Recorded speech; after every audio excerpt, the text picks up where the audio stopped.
Assalamualaikum warahmatullahi wabarakatuh. Perkenalkan, nama saya Zulkifli dengan stambuk F551-20012 dari kelas A. Pada video kali ini saya akan menjelaskan tentang proyek saya dari mata kuliah Rekayasa Perangkat Lunak, yang dimana proyek saya itu berjudul Aplikasi Penjualan Sepatu Sport.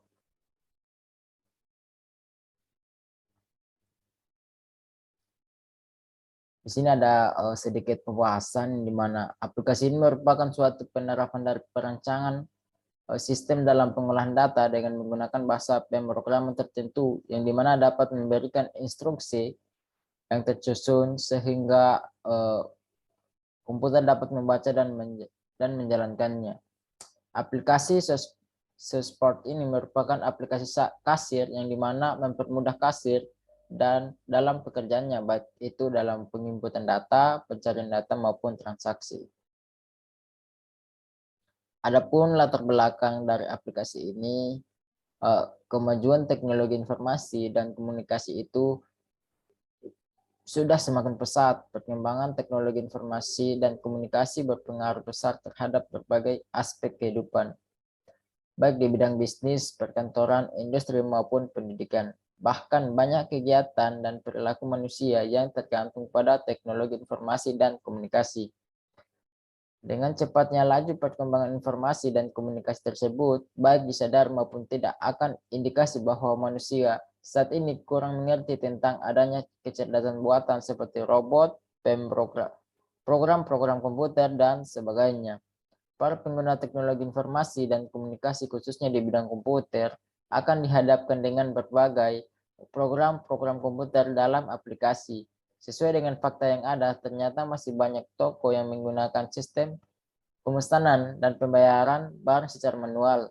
Terkadang dalam melakukan transaksi pembayaran masih dapat ditemukan kesalahan maupun ketidakpuasan pelanggan akibat adanya kesalahan perhitungan kasir saat melakukan transaksi maupun pemesanan, yang dapat mengakibatkan pengunjung menjadi malas ataupun kecewa dengan pelayanan yang diberikan oleh toko tersebut. Berdasarkan latar belakang tersebut, maka dibutuhkan suatu aplikasi software untuk mempermudah pelayanan kasir di suatu toko. Di sini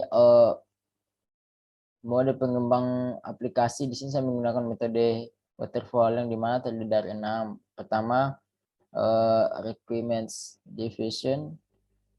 Kedua, sistem and software design. Yang ketiga, implementasi and unit testing. Yang keempat, integrity and system testing. Yang kelima, operation on maintenance. Oke, masuk pada requirement analysis. Sini terbagi menjadi 3, yaitu fitur yang diperlukan, siapa yang menggunakan aplikasi, dan target penggunaan aplikasi. Yang pertama, fitur yang diperlukan. Jadi fitur itu terdiri menjadi 5, yang dimana pertama itu form registrasi, yang kedua form login, yang ketiga form menu utama, yang dimana terdapat 2 menu di dalamnya. Yang keempat, form pengisian data sepatu, dan yang terakhir form transaksi. Masuk pada kedua, siapa yang menggunakan aplikasi? Yang menggunakan aplikasi ini adalah kasir atau admin dan pembeli atau customer. Yang ketiga, target penggunaan aplikasi. Jadi target penggunaan aplikasi ini ialah aplikasi ini digunakan oleh karyawan toko atau kasir. Aplikasi ini dibuat dalam bentuk aplikasi desktop atau aplikasi yang disimpan di laptop. Yang terakhir, untuk mempermudah karyawan toko dalam penginputan data. Kita masuk dalam sistem desain. Ini adalah desain halaman login. Ini halaman utama. Ini desain halaman data sepatu, tempat penginputan data sepatu. Di sini halaman transaksi. Masuk pada implementation. Jadi aplikasi ini diimplementasikan menggunakan aplikasi Delphi 2010 dengan menggunakan bahasa pemrograman Pascal. Jadi aplikasi ini saya buat dengan aplikasi Delphi 2010. Untuk testingnya metode ini saya menggunakan black box. Untuk maintenance, dari hasil testing yang saya lakukan tidak ditemukan bug atau kesalahan. Baiklah, langsung saja ke programnya.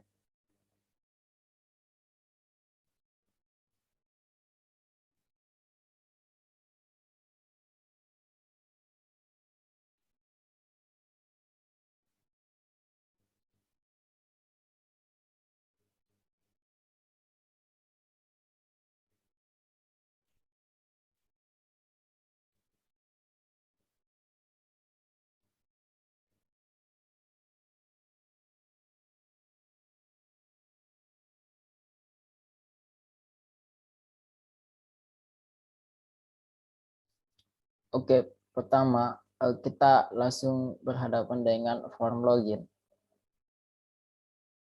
Pada form login ini terdapat di pojok kiri terdapat dua button atau tombol. Di sini ada tombol keluar dengan tombol help atau bantuan. Dan jika kita mengklik tombol bantuan, di sini akan muncul form help atau bantuan, yang dimana ini merupakan petunjuk untuk pengisian halaman login. Jadi di sini seperti contohnya ini tempat memasukkan username, ini tempat memasukkan password, dan ini tombol login. So password untuk memunculkan password, dan buat akun untuk membuat akun jika belum ada. Ini tombol keluar untuk keluar aplikasi. Oke, untuk login sendiri, jika kita belum mempunyai username atau password, kita cukup membuat akun, gimana kita akan masuk ke form registrasi. Pertama kita masukkan username. Jadi di sini kita masukkan username itu RPR, passwordnya RPR. Di sini akan muncul sebuah konfirmasi registrasi berhasil. Setelah kita klik OK tadi, kita akan langsung diarahkan ke form login. Jadi kita akan login menggunakan username dan password yang telah kita buat tadi. Jadi password, jika kita klik maka passwordnya akan kelihatan. Ini tombol login, jika klik maka akan muncul validasi login berhasil. Dan jika kita klik OK, kita akan langsung menuju menu utama. Dalam menu utama ini terdiri dari dua pilihan, yang dimana pertama data sepatu dan kedua transaksi. Yang pertama itu data sepatu. Di dalam data sepatu ini kita dapat menginput data sepatu dan mencari data yang telah kita masukkan. Kita pun bisa mencetak laporan data sepatu. Di pojok kiri ini terdapat dua tombol, yang dimana ini tombol keluar. Jika kita klik, di sini akan muncul konfirmasi apakah Anda ingin keluar. Jika kita mau keluar, kita cukup klik yes, dan jika tidak, kita cukup klik no. Di sini ada tombol back, yang dimana jika kita klik kita akan kembali ke menu utama. Di sini ada check store, yang dimana di sini ada pencarian. Kita cukup mengklikkan merek sepatu yang kita ingin cari, maka merek sepatu tersebut akan muncul. Contohnya Nike. Jadi ini semua merek sepatu Nike. Ada 5 data yang ada di database kita. Jadi di sini kita akan menambahkan data dengan cara mengklik tombol tambah. Kita memasukkan ID 15, merek sepatu.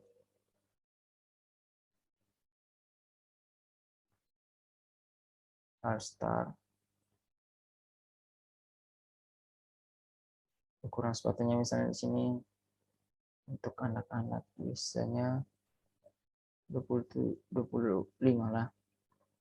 Harganya dia 150.000.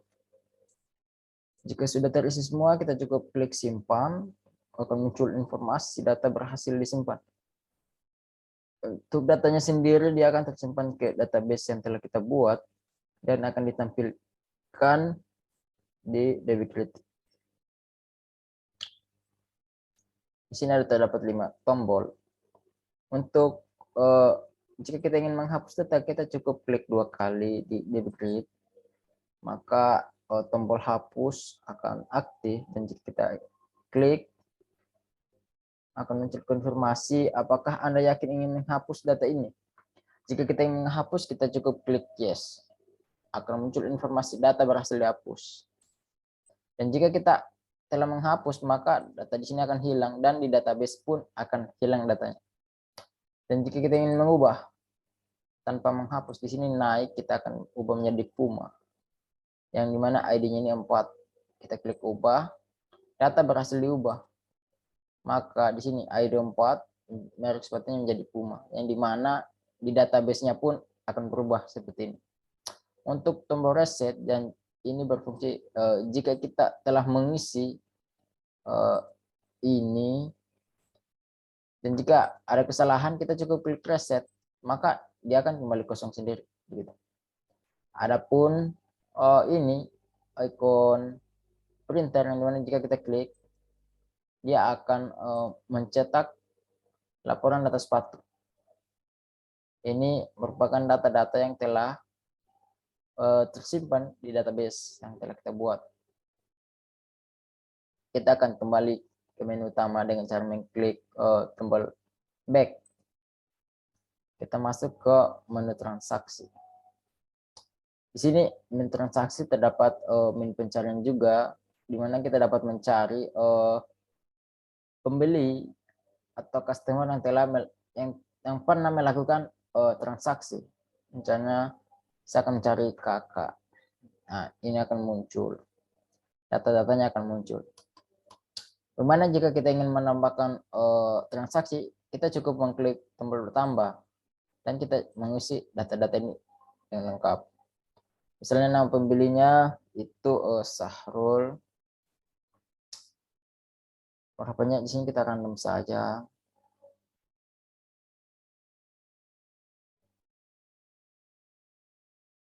Jumlah barangnya misalnya dia 3. Alamat dia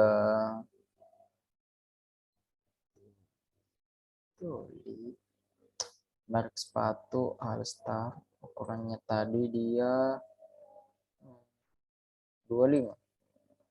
Harganya di atas otomatis sesuai dengan yang diinputkan tadi 150. Untuk totalnya kita cukup klik button hitung. Totalnya akan muncul yang dimana totalnya ini berasal dari harga dikali jumlah barang. Dan di sini ada 450.000. Uang tunainya kita cukup memasukkan uang tunai yang dimiliki oleh pembeli atau customer. Misalnya di sini 500.000. Kita cukup klik kembalian, maka kembaliannya akan terisi otomatis, yang dimana uang tunai ini akan dikurangi dengan total pengeluaran. Dan jika kita ingin buat pesanan, kita cukup klik buat pesanan, maka di sini akan muncul informasi atau validasi pesanan berhasil dibuat, yang dimana datanya ini tersimpan ke database yang telah kita buat. Untuk mencetak struk sebagai bukti transaksi, kita cukup cetak struk. Kita cukup mengklik data yang kita ingin cetak, terus klik button atau tombol cetak struk. Maka struk siap dicetak. Dan jika kita ingin mencetak semua laporan yang telah melakukan transaksi, kita cukup cetak laporan. Maka di sini ada laporan transaksi yang siap dicetak datanya. Jadi datanya ini semua yang ada di database. Di sini ada sama, di sini di pojok kiri ini terdapat 2 tombol, yang dimana di sini ada tombol keluar dan tombol back. Mungkin itu saja yang saya dapat jelaskan. Lebih dan kurangnya mohon dimaafkan. Assalamualaikum warahmatullahi wabarakatuh.